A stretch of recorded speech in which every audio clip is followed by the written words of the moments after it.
कैसे चुनाव किया कि अपना उन्होंने एक लोकसभा, एक राज्यसभा सीट जो मीसा भारती की थी, वो गँवा दी, वो राज्यसभा एनडीए को चला गया।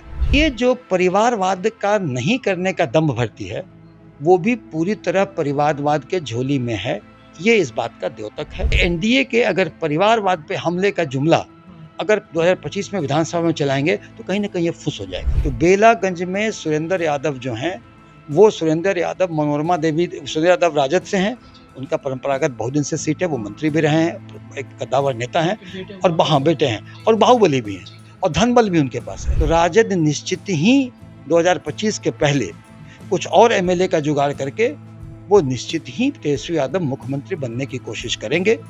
नहीं सीट मिला तो उनकी दावेदारी तो ऐसे भी छिन्न हो गई है और भी छिन्न हो जाएगी। नोरमा ग्रुप, जो सोचता है वो करता है, आपके अपने सपनों का आशियाना। नमस्कार, भारत लाइव देख रहे हैं आप। बिहार में 4 सीटों पर उपचुनाव हो रहे हैं। जनता दल यूनाइटेड को 1 सीटें, बीजेपी को 2 सीट एनडीए गठबंधन से और 1 जीतन राम मांझी के पार्टी के हाथ में आई है। वहीं महागठबंधन में 3 सीट आरजेडी और 1 माले को मिला है और जनसुराज अपने उम्मीदवार को मैदान में उतार दिया है। जनसुराज की दावेदारी कितनी भारी पड़ेगी या फिर जो सीट रही है वो जीतेंगे कि नहीं, कई तरह की चर्चाएं बिहार के राजनीति में चल रही है। उपचुनाव 2025 के विधानसभा चुनाव के लिटमस टेस्ट से जोड़ के देखा जा रहा है क्या होगा, जनता दल यूनाइटेड की क्या स्थिति है, बिहार में बीजेपी की क्या स्थिति है, आरजेडी लीड ले रहा है या नहीं। इन तमाम विषयों पर चर्चा करने के लिए राजनीतिक विश्लेषक डॉक्टर सुनील सिंह सर मौजूद हैं। सर, बहुत बहुत स्वागत है आपका भारत में। धन्यवाद। सर, 4 सीटों पर जो चुनाव हो रहे हैं, कैसे देखते हैं, कौन किस पे भारी पड़ सकता है? जनसुराज भी अब नई पार्टी बिहार में आई है, जो नीतीश के बेहद करीबी पहले रह चुके हैं, क्या करने वाले हैं? देखिए, 2 बातें महत्वपूर्ण हैं। एक तो इंडिया गठबंधन ने कैसे चुनाव किया कि अपना उन्होंने एक लोकसभा, एक राज्यसभा सीट जो मीसा भारती की थी, वो गँवा दी, वो राज्यसभा एनडीए को चला गया। यहाँ पर 3-3 जो सीट है एमएलए के, वो तीनों एमएलए जो आगे लोकसभा चुने गए हैं, ये तीनों विधानसभा की सीटें ये इंडिया गठबंधन की ही सीट थी। तो स्टेक्स पर देखा जाए तो एनडीए के खाते में 1 सीट थी जो कि जीतन राम मांझी जी की सीट थी, बाकी सब ये इंडिया गठबंधन की सीट थी और 3 अगर रिटेन करने के लिए 3 उन्हें जीतना होगा और एनडीए को 1 ही जीतना होगा रिटेन करने के लिए। लेकिन एनडीए अगर 1 से ज़्यादा जीतती है तो निश्चित एनडीए के झोली में ज़्यादा आएगा।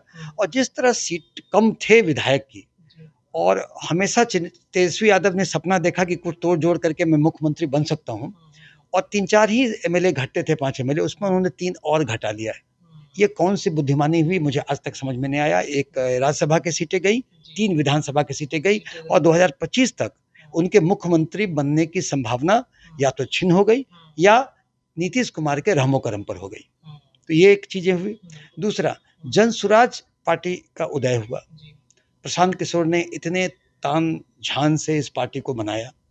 आज चर्चा का विषय इस पार्टी मीडिया में भी है और मैं चिकित्सक हूँ पेशे से, तो हमारे के बीच में है, इंटेलेक्चुअल के बीच में है और इनका ये चुनावी स्ट्रैटेजी के नाम पर है। ये सब बड़ी-बड़ी बातें हुई हैं और ये चुनाव उस मामले में लिटमस टेस्ट उनका है। अच्छा, जनसुराज का लिटमस टेस्ट इंडिया गठबंधन का है कि अपनी सीटें रिटेन करती हैं कि नहीं करती हैं। एनडीए को कोई इसमें कुछ ज़्यादा नहीं, एनडीए को 1 ही सीट था रिटेन करने को और अगर बढ़ गया तो साख बढ़ने का, तो इसमें ये बात थी। तीसरी बात अगर देखें तो जनसुराज का जो 2 कैंडिडेट, एक पे कैंडिडेट ने रिफ्यूज़ किया और एक उनका वर्कअप इतना कमज़ोर था कि उनको ये भी नहीं पता था कि जिस कैंडिडेट को वो बना रहे हैं वहाँ का कैंडिडेट, वो उसका वोटर लिस्ट में नाम है कि नहीं। तो कहीं न कहीं उनके स्ट्रैटेजी पर एक प्रश्नवाचक चिन्ह खड़ा हो गया, जो कि अभी कोई मायने मतलब नहीं है। अगर वो चुनाव में नहीं भी सीट लें और सिग्निफिकेंट अमाउंट ऑफ वोट आ गया तो ये बातें जनता भूल जाएगी। ये 2 महत्वपूर्ण चीज़ें हैं। अब रह गई एनडीए की बात। तो एनडीए जो परिवारवाद का नहीं करने का दंभ भरती है, वो भी पूरी तरह परिवारवाद के झोली में है, ये इस बात का द्योतक है। क्योंकि आप तरारी में अगर देख लें तो तरारी में सुनील पांडे जी के बेटे को टिकट मिला, इमामगंज में जीतन राम मांझी जी की बहू को टिकट मिला, इस तरह से दीपा मांझी को। इसलिए एनडीए भी कोई राजद से या अन्य पार्टियों से भिन्न नहीं है, परिवारवाद के जकड़ में ये एक मैसेज उपचुनाव से मिला। इसलिए एनडीए के अगर परिवारवाद पे हमले का जुमला अगर 2025 में विधानसभा में चलाएंगे तो कहीं ना कहीं ये फुस हो जाएगा। किसके लिए महत्वपूर्ण है सर ये चुनाव, एनडीए के लिए, इंडिया के लिए? मैंने कहा इंडिया का, चूंकि 3 सीट इंडिया का था, 1 सीट एनडीए का, वो हम पार्टी का, एनडीए का बीजेपी का नहीं, हम पार्टी का था। और उनकी बहू खड़ी हुई है, उनको बचाना उनका उनका दांव पर है, प्रतिष्ठा दांव पर है इधर के। तो ये महत्वपूर्ण जो चीजें हैं ये उन लोगों के लिए हैं और ये देखना बहुत जरूरी है। और बेलागंज का चुनाव ले लें तो बेलागंज में सुरेंद्र यादव जो हैं, वो सुरेंद्र यादव मनोरमा देवी, सुरेंद्र यादव राजद से हैं, उनका परंपरागत बहुत दिन से सीट है, वो मंत्री भी रहे हैं, एक कद्दावर नेता हैं और हाँ बेटे हैं और बाहुबली भी हैं और धनबल भी उनके पास है। उनका टक्कर जदयू ने सोच समझ के दिया है मनोरमा देवी को, जो मनोरमा देवी धनबल में कम नहीं है, हाल के बाहुबल में भी कम नहीं है। और उनका एडवांटेज क्या है? उनका एडवांटेज ये है कि उनके पति बिंदी यादव एक महत्वपूर्ण यादव नेता थे जो राजद में भी थे और वो खुद चंद्रवंशी समाज से आती हैं, तो उनको अति पिछड़ा का भी बैकिंग है। इसके साथ ही देख लें तो एनडीए का भी बैकिंग है। तो कहीं ना कहीं अगर ये पटखनी देने में सफल होती हैं तो सुरेंद्र यादव का और राजद की जो किरकिरी होगी वो कल्पना कर सकते हैं आप, सुरेंद्र यादव का व्यक्तिगत रूप से और राजद का पार्टी के रूप में। तो वहां पर और अगर यादव के और अगर आरजेडी के एमवाई समीकरण में अगर वाई में डेंट कर दी मनोरमा देवी और एम में डेंट कर दिया पीके का कैंडिडेट अमजद अली, तो रिजल्ट चौंकाने वाले आ सकते हैं। तो ये देखना बहुत महत्वपूर्ण है। बेलागंज है, इमामगंज में प्रतिष्ठा हम का दाव पर है, बेलागंज में ये चीज़ है और अन्य जगह तरारी में ये सब में तो देखिए कि अब कोई खास बात नहीं है। तो ये सारे चीज़ें प्रतिष्ठा दाव पे गिरी हुई है, ऐसे उससे सरकार पर कोई प्रभाव नहीं पड़ेगा। लेकिन अगर चारों सीटें राजद ले लेती है तो राजद निश्चित ही 2025 के पहले कुछ और एमएलए का जुगाड़ करके वो निश्चित ही तेजस्वी यादव मुख्यमंत्री बनने की कोशिश करेंगे।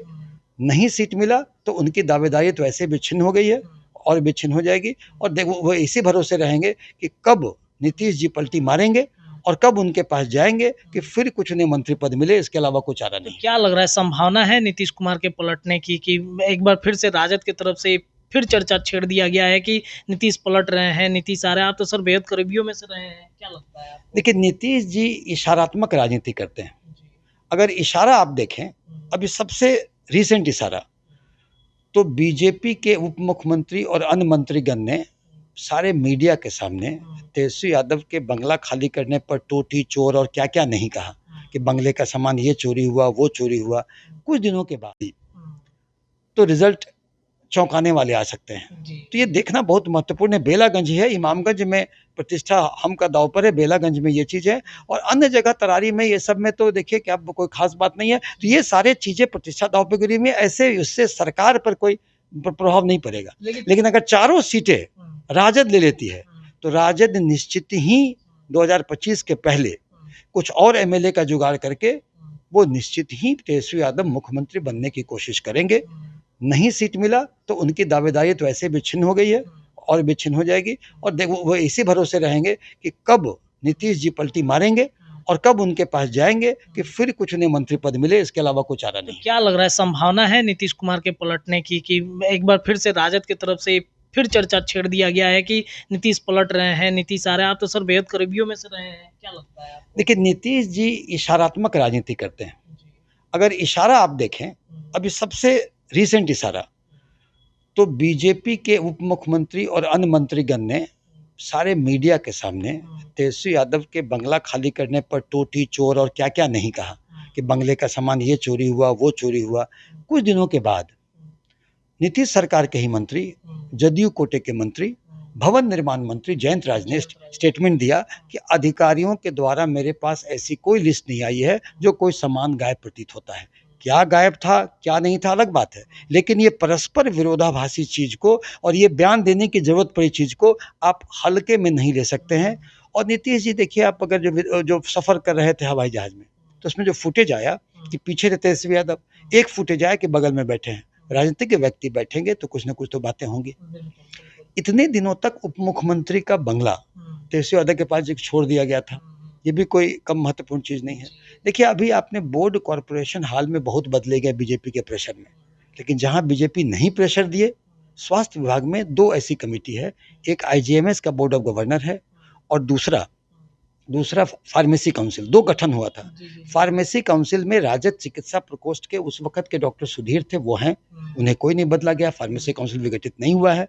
IGMS का बोर्ड ऑफ गवर्नर जो उस वक्त के थे डॉक्टर राकेश यादव या जो भी अन्य थे, उन लोगों के साथ में किसी तरह का बदलाव नहीं आया है। तो एक इशारात्मक राजनीति में ये भी आता है। इसके अलावा केसी त्यागी का बयान, इसके अलावा विजय चौधरी, जब ललन सिंह ने वक्फ बिल पर पुरजोर NDA का समर्थन किया तो विजय चौधरी जी जो करीबी माने जाते हैं, उन्होंने हट कर बयान दिया, तो वो उनके माउथपीस हैं। तो इन सब चीज़ों का इशारात्मक राजनीति समझें। अब हुआ कि बीच में हल्ला हुआ, क्यों नहीं हुआ? तो जो बातें छन करा रही हैं वो बातें छन करा रही हैं कि देखिए नीतीश जी का स्वभाव, भजन लाल दल बदल में कीर्तिमान स्थापित किए राजनीति में, और एक अब बिहार की राजनीति और देश की राजनीति में एक नया कल्चर नीतीश जी करेंगे, उसको कहते हैं डॉल्फिन कल्चर या सोच कल्चर। ये कुछ देर के बाद पलटी मारता ही मारता है। तो राजनीति में ये तो पलटी मारेंगे ही, ये इनका स्वभाव है। अब हो क्यों नहीं रहा है? वो इसलिए नहीं रहा है कि जो बातें छन कर आ रही हैं कि राजद में तेजस्वी यादव और लालू यादव में इस बात को लेकर के मन भिन्नता है। तेजस्वी यादव ये सोचते हैं वो लंबे रेस के घोड़े हैं, वो सोचते हैं कि वो मुख्यमंत्री पद तो मुझे मिल चुका 2 बार, इनके साथ जाएंगे तो मुख्यमंत्री बनेंगे नहीं। भाजपा ने अश्योरेंस दिया है कि 25 के बाद भी आप ही रहिएगा। इस तरह का बयान देने के लिए तेजस्वी यादव तैयार नहीं है कि 25 के बाद यही रहेंगे। और अगर 7 चुनाव लड़ेंगे तो 100 सीट पर राजद लड़ेगी, 80 सीट फिर जीतेगी, फिर वो ही जीतेंगे, फिर इनके भरोसे रहेंगे, फिर ये पलटी मार के बीजेपी के साथ जाएंगे। तो ये जो है ना सांप सीढ़ी का खेल तेजस्वी यादव खेलने को तैयार नहीं है। हाँ, नहीं खेलना चाहते हैं कि मुख्यमंत्री बनेंगे। उन्हें लगता है कि ये लंबी रेस के घोड़ा है, उन्हें लगता है कि कुछ ना भी करे। मैं बता भी दूं, एक बड़ा तबका तेजस्वी यादव को मुख्यमंत्री देखना चाहता है, और वो कुछ ना भी करेंगे तो अंतर विरोध से नीतीश सरकार और भाजपा के अंतर विरोध से तेजस्वी जी को आने में कोई टाइम नहीं लगेगा। और सोचते हैं मैं ऐसे भी आ रहा हूँ तो इनके भरोसे क्यों। और लालू यादव का जो उसमें है, जो बड़े बुजुर्ग हैं, उनका कहना है भाई अरे भाई इनको तो ले लिया जाए, कुछ संसाधन हो जाएगा, चुनाव लड़ लेंगे, उप मुख्यमंत्री पद रहेगा, और कितने दिन तक चलेंगे, इनका स्वास्थ्य के बारे में तरह तरह की अटकलें हैं। तो इन सब बातों में अगर राजद के अंदर में फैसला हो गया कि लेना है कि नहीं लेना है, तो सोच को पलटी मारने में कोई नहीं समय लगेगा। अच्छा, नीतीश कुमार के स्वास्थ्य की आप चर्चा कर रहे हैं, तो क्या वाकई में उनके स्वास्थ्य में गड़बड़ी है? अमेरिका जाने वाले थे, गए नहीं, क्या कारण रहा उनका? देखिए, किसी के व्यक्ति का स्वास्थ्य उसका एकदम निजी होता है, और चिकित्सक को भी उस तरह की इजाजत मेडिकल काउंसिल एथिक्स नहीं देती है। लेकिन जो बातें चल के आ रही हैं, वृद्ध हैं, स्वास्थ्य तो रह सकता है, लेकिन जिस तरह के काम वो कर रहे हैं उस काम में अभी तक आपको ये समझने का कोई कारण नहीं है कि उनको कुछ काम करने में दिक्कत है। सारे ट्रांसफर पोस्टिंग देख लें, सरकार चलने का रूम में को देख लें, लेकिन थोड़ी बहुत स्वास्थ्य के इश्यूज होते हैं तो हमें लगता है कि इस उम्र पर सामान्य है। हालांकि उनके स्वास्थ्य का कब बिगड़े और कब जो है सो लोग फायदा उठाएं, इसकी अटकलें बहुत लोग लगा रहे हैं, उन्हें ही लगाने दिया जाए। आज के दिन में वो मजबूती से सरकार चला रहे हैं। स्वास्थ्य के इश्यूज हैं तो उनके व्यक्तिगत इशू हैं, उनका कार्य प्रभावित होता दिख नहीं रहा है। चलिए सर, बहुत बहुत शुक्रिया बातचीत करने के लिए। देखिए, तमाम विषयों पर हम चर्चा कर रहे थे। उपचुनाव में NDA इंडिया या जनसुराज कौन मजबूत है, नीतीश और तेजस्वी के बीच क्या खिचड़ी पक रही है, इस पर भी आपने सुन लिया। नीतीश कुमार के स्वास्थ्य को लेकर के जो चर्चाएं राजनीतिक गलियारे में छिड़ी हुई है, उस पर भी हमने राय लिया है। बहुत बहुत शुक्रिया सर बातचीत करने के लिए। जुड़े रहिए भारत लाइव पर, आपको लगातार ऐसे ही खबरें मिलते रहेंगी। देखते रहिए चैनल। बहुत बहुत धन्यवाद। आपके सपनों को हमने सजाया है, ई होम्स पैनोरमा को हमने बनाया है। ई होम्स मेरा एक सपना था जिसपे मैं पिछले 4 साल से काम कर रहा था। हमने जो बनाया है वो सबने है माना। ई होम्स पैनोरमा में हो आपका भी आशियाना। और फाइनली हमने 2021 में इस प्रोजेक्ट को लॉन्च किया। बहुत लोग अप्रिशिएट कर रहे हैं कि पूर्णिया जैसे शहर में, बिहार के, एक तो बिहार की बात करें उसमें भी पूर्णिया जैसे छोटे जगह में इस तरह का लाइफस्टाइल देना, ये सुन के हम लोगों को बहुत अच्छा लगता है। ई होम्स में हमने कुछ और भी किया है, जैसे हम जिस जगह में रह रहे हैं हमारे फैमिली सिक्योर हो, उनको सिक्योरिटी का ध्यान में रखा है। आपकी सुविधा और सुरक्षा आपके लिए खास है, ये आपका विश्वास है। इसमें आर्टिफिशियल इंटेलिजेंस का 7 लेयर सिक्योरिटी का हमने इस्तेमाल किया है। लस ग्रीन कैंपस को बनाया है। यदि हमारा बाउंड्री वाल है तो वो वर्टिकल गार्डन है। ये जितने भी फैसिलिटी होता है एक इंटरनेशनल टाउनशिप में ई होम्स है, ये हम लोग विश्वास नहीं कर पा रहे हैं। जो भी हमारे मित्र दोस्त या जो भी हमारे बाहर के बायर आते हैं, तो हम लोगों को बहुत अच्छा सुनने को मिलता है और बहुत अच्छा क्रेडिट मिल रहा है। वो सारा हमने सिर्फ एक बिल्डिंग नहीं बनाया, हमें एक बहुत अच्छा लाइफस्टाइल दिया ये होम्स में, और मेरा एक सपना था जिसको मैं आज फुलफिल होते हुए देख पा रहा हूँ। ये आपका आवास है। ई होम्स पैनोरमा में अब आपका निवास है। E homes Panorama, luxurious lifestyle redefined. Panorama group, जो सोचता है वो करता है।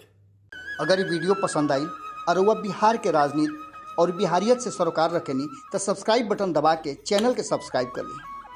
ओजे एगो घंटी बा, ओकरा बटन दबा देला से कुल सटीक और मारक खबर रुआ मुफ्त में मिल जाई।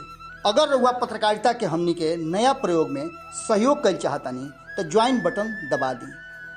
पेटीएम नंबर नोट कर ली 9386816700। धन्यवाद।